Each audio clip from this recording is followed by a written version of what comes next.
10 fautes, 10 façons de perdre ton permis de conduire en moins de 10 secondes. Et je parie que tu en fais au moins 3 sans le savoir. Écoute, j'ai vu des centaines d'élèves se faire éliminer à l'examen. Des élèves qui savaient conduire, des élèves qui avaient 20, 30 ou 40 heures de conduite parfois.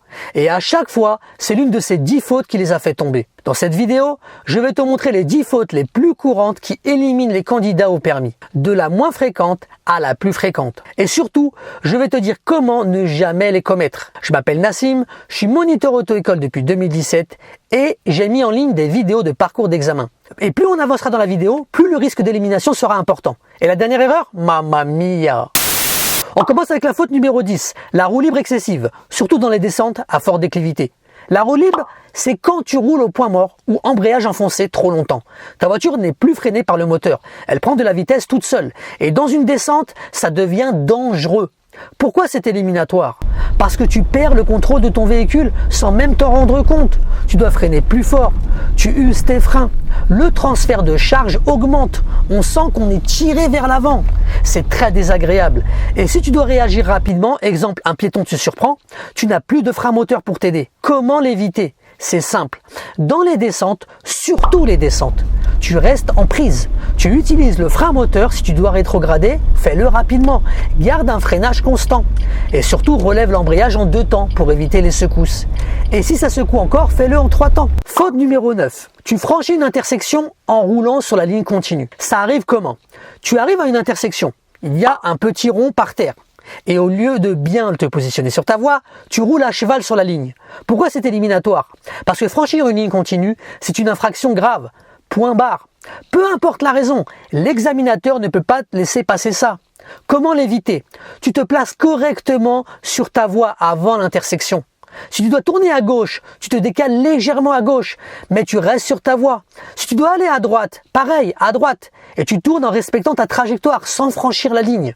Faute numéro 8. Tu tombes dans une intersection et tu empruntes la voie de bus. Et tu ne réagis pas. Attention, j'insiste, si tu réagis vite et que tu corriges ton positionnement immédiatement, ce n'est pas éliminatoire, ça peut passer. L'examinateur voit que tu as compris ton erreur, que tu la corriges, ça passe. Mais si tu continues à rouler sur la voie de bus, comme si de rien n'était, là c'est fini. Parce que ça montre que tu ne sais pas où tu es, que tu ne lis pas la signalisation, que tu ne maîtrises pas ton environnement. Comment l'éviter? Tu analyses la situation au sol avant de tourner. La signalisation. Tu vois le marquage de bus? Tu te positionnes sur la bonne voie.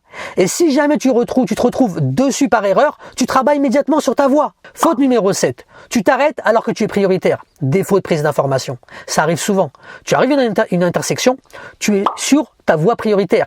Mais par réflexe, par peur, par manque de confiance, tu t'arrêtes. Alors que tu n'as aucune raison de t'arrêter. Pourquoi c'est éliminatoire? Pour 2 raisons. Première raison, tu crées un danger.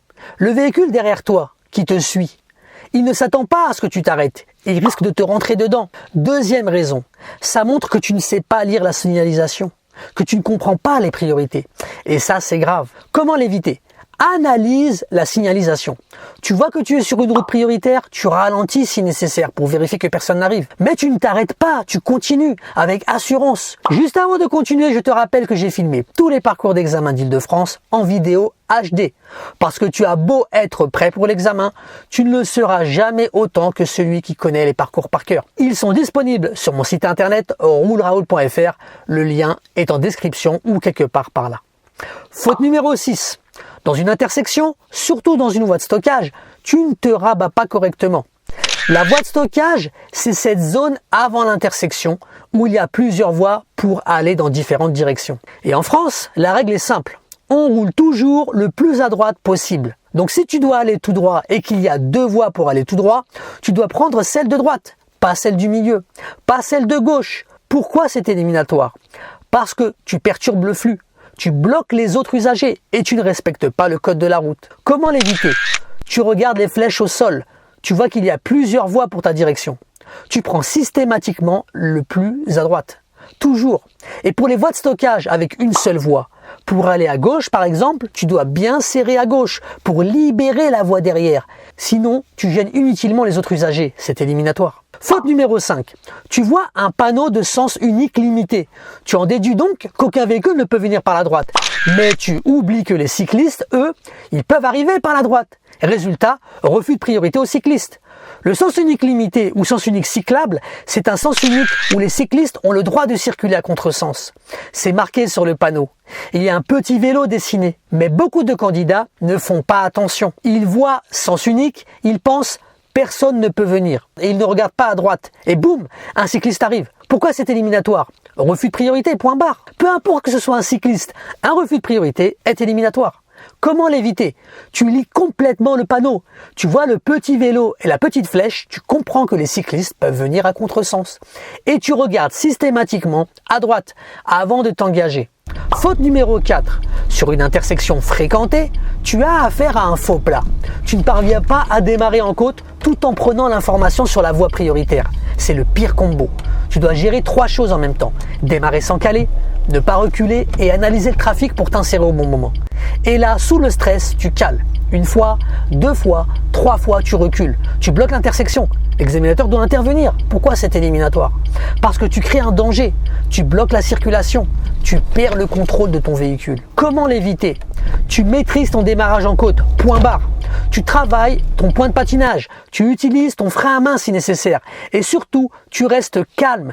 Tu prends ton temps. Un démarrage un peu lent, ce n'est pas grave. Un calage qui crée un danger, c'est éliminatoire. On arrive dans le top 3. Faute numéro 3, et celle-là, elle est vicieuse. Tu vois un sens interdit à droite, et dans ta tête, tu te dis, c'est interdit, donc personne ne peut venir de là. Du coup, tu ne regardes pas à droite, et tu t'engages. Sauf que sens interdit, ça ne veut pas dire que personne ne peut venir. Ça veut juste dire que les véhicules ne peuvent pas entrer par là, mais ils peuvent en sortir. Et même si ça a l'air évident comme ça, vous êtes très nombreux à vous faire éliminer ici. Pourquoi ? À cause du stress. Quand le stress devient trop important, ton cerveau a du mal à faire certains processus logiques. Du coup, il fait des raccourcis. Sens interdit égale personne. C'est faux. Mais ton cerveau reptilien ne fait pas la différence. Tu confonds priorité à droite et sens unique. Et c'est un raccourci mental que tous les moniteurs connaissent bien, parce qu'on le voit tout le temps. Comment l'éviter? Tu te répètes cette règle. Un sens interdit n'empêche pas les véhicules de sortir. Un sens interdit n'empêche pas les véhicules de sortir. Un sens interdit n'empêche pas les véhicules de sortir. Donc, tu regardes toujours à droite, toujours.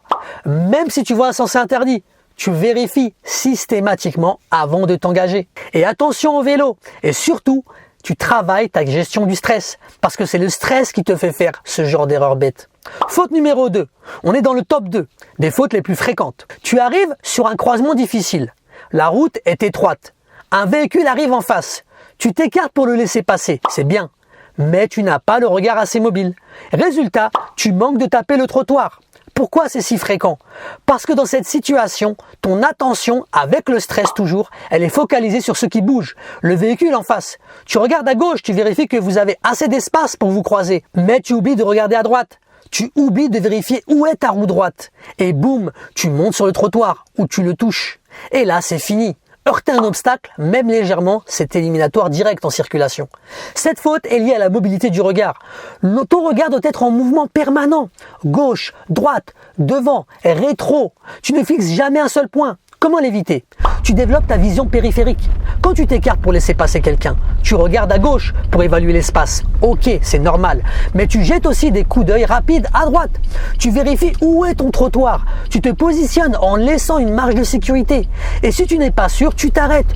Tu prends le temps de bien te positionner. Mieux vaut être lent que de taper le trottoir. Juste avant de voir la faute numéro 1, je te rappelle que j'ai filmé tous les parcours d'examen d'Île-de-France en vidéo HD. Ils sont disponibles sur mon site internet rouleraoul.fr. Le lien est dans la description ou quelque part par là sur la vidéo. Et on arrive à la faute numéro 1, celle qui élimine le plus de candidats au permis, selon moi. Tu sors de l'autoroute ou de la voie rapide et là, tu franchis la ligne te séparant de la bande d'arrêt d'urgence. Comment ça arrive? Tu roules sur autoroute, tu dois prendre une sortie, mais tu es tellement concentré sur les panneaux, sur ta vitesse, sur le trafic, et tu dérives vers la droite. Ta roue franchit la ligne, ou carrément tu roules sur la bande d'arrêt d'urgence. Pourquoi c'est si fréquent? Parce que sur autoroute, tout va très vite. Tu es à 90, 110, ton cerveau est saturé d'informations. Du coup, tu es si pressé de sortir à cause de cette surcharge cognitive que tu en oublies de contrôler ta trajectoire. Cette faute est liée à un défaut de prise d'information. Tu ne regardes pas au bon endroit au bon moment. Tu fixes ton compteur pour la vitesse, ok. Le véhicule devant toi pour la distance de sécurité, ou alors celui derrière toi pour doser ton freinage, ok. Mais tu oublies le marquage au sol. Et le pire, c'est que tu ne t'en rends même pas compte. Tu dérives progressivement. Et quand l'examinateur te fait la remarque, c'est souvent déjà trop tard. Comment l'éviter? 3 choses. Premièrement, ton regard doit toujours être loin devant. Pas sur ton capot, pas sur ton compteur uniquement, loin, 100-150 mètres devant toi. C'est comme ça que tu maintiens ta trajectoire. Deuxième chose, tu utilises les marquages au sol comme repère. La ligne de gauche, la ligne de droite. Tu te positionnes au centre de ta voie et tu vérifies régulièrement que tu es toujours bien centré. Mais ton attention principale reste sur la route. Retiens ça. Sur autoroute, la priorité absolue, c'est ta trajectoire. Tout le reste est secondaire. Et maintenant, tu sais exactement ce qui peut te coûter ton permis. Tu sais comment l'éviter. Mais savoir ne suffit pas. Il faut pratiquer. Il faut travailler sur ces situations. Il faut être vigilant sur ces points précis pendant tes heures de conduite. Alors, si ton moniteur te propose un examen blanc, concentre-toi spécifiquement sur ces 10 fautes.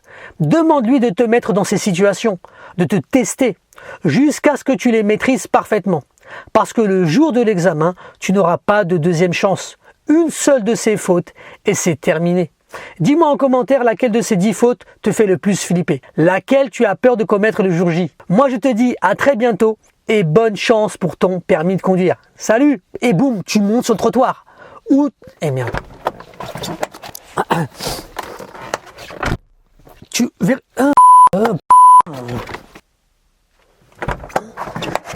que je raconte là?